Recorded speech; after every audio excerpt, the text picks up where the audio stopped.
Hey guys, it's Holly. Today I'm going to be showing you how I make my cutesy little silly cross-stitch conversions. I really love doing these as smaller projects in between bigger diamond paintings, and sometimes when I'm craving buying a new kit, I buy a cross-stitch pattern instead, and not only is it super cheap, but you can start working immediately, which feeds my impulsive gremlin brain. Now, I've seen people do cross-stitch conversions using a blank canvas and having to basically visually look at a pattern and then transfer it, and I am not about that life. I need a pattern in front of me with all the symbols or I will go crazy. So this method of cross-stitch conversion, you have a pattern in front of you, which I love. This is really great for small projects, so probably not the best if you want to do something really big.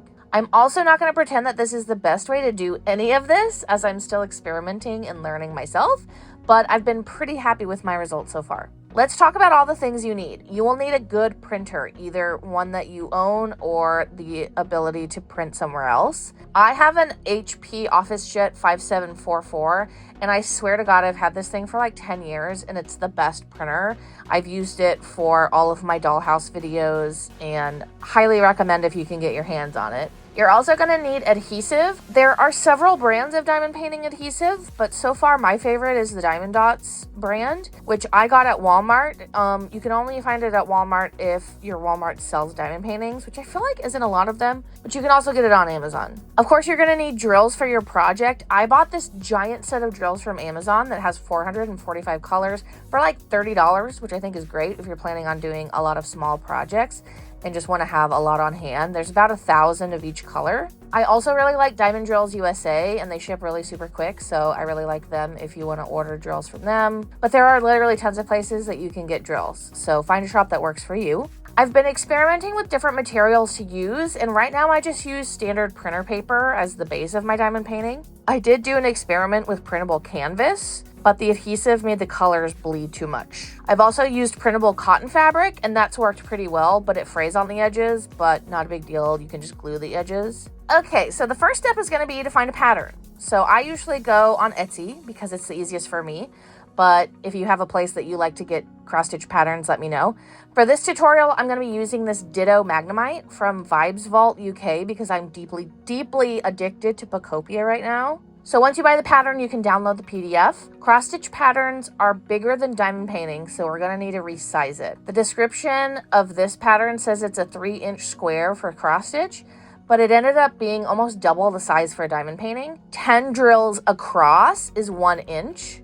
So we need the squares in the pattern to be a square inch. This is the hardest part of the tutorial. What I do is I open the pattern in Photoshop and I made guidelines that are 1 inch square. I then manually shrink the pattern down so that it fits nicely in the guide that I made. I'm sure there's some sort of math you could do to make this exactly perfect, but again, I have an impulsive gremlin brain that I just do it manually. This works really well if your cross-stitch pattern is pretty small, but if your pattern is multiple pages, then you're going to need to bring in all of the pages of the pattern and resize them all at the same time to make sure that they're the exact same size. You can then print each of these pages separately and then glue or tape them together into one pattern. I want this to be a partial drill project, so I'm gonna remove the background grid. This takes a little bit of time to do, but it's worth it for me. I like adding fun backgrounds to mine. So for example, my Mickey waffle project, I added a plate. And this one I added in a fun Pacopia sky background.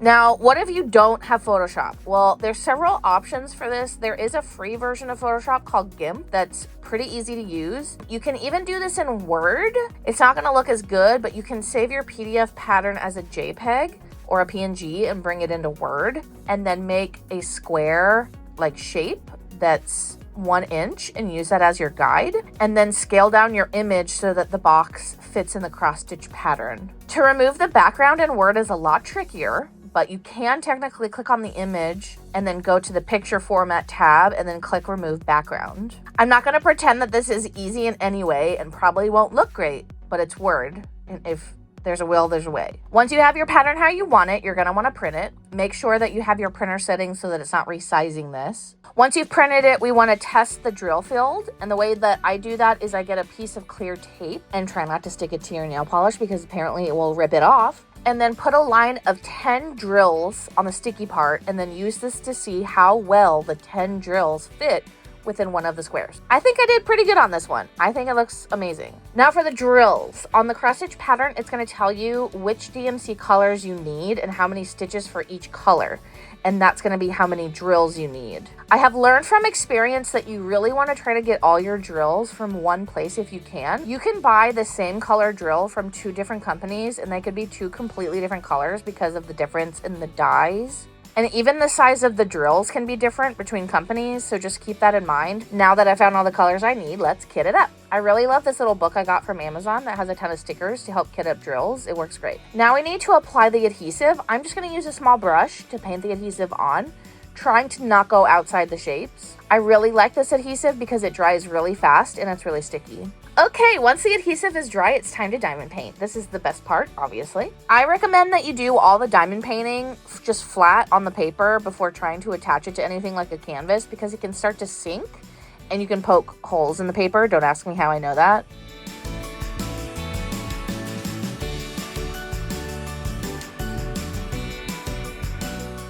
Hi, I apologize. I didn't film like the last few steps. So basically I finished diamond painting this little guy. I think he's so cute.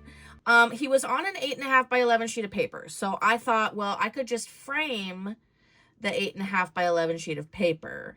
But then I thought I already have these canvases. I don't remember. I think this is an 8-inch canvas, if I'm not mistaken.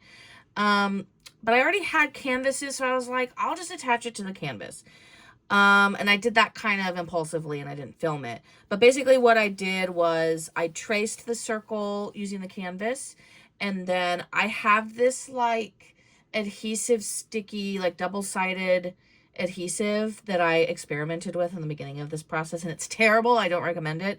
And it was actually kind of a nightmare. So don't recommend doing any of that. But basically if I were to do this again, I would just glue this with like either just regular white glue or your favorite craft glue to the canvas. And then what I'm doing right now is I'm painting the sides. I didn't get a good color match. I mean, it's close enough for my taste. But then I'm going to paint on like a little bit of cloud on the parts where there's cloud, just so that's not just straight blue. But I'm really loving how it's coming out. So I will come back when it's completely done. Okay, here is the finished product. I did end up sealing this because I had a drill or 2 popping up. So I did seal it with my favorite sealer. The problem is that I kind of didn't take my time like I normally would. So you can see that I kind of accidentally got some around the edges. It's not super clean, but from far away you can't really tell. So we're just not going to look at it too closely. But yes, I think this one overall came out really cute. I really enjoyed doing it. And yeah, I hope that this tutorial was helpful. So let me know if you have any questions down below in the description. I will also link where I got this cross stitch pattern down below. Thank you guys so much for watching and I will talk to you later. Bye.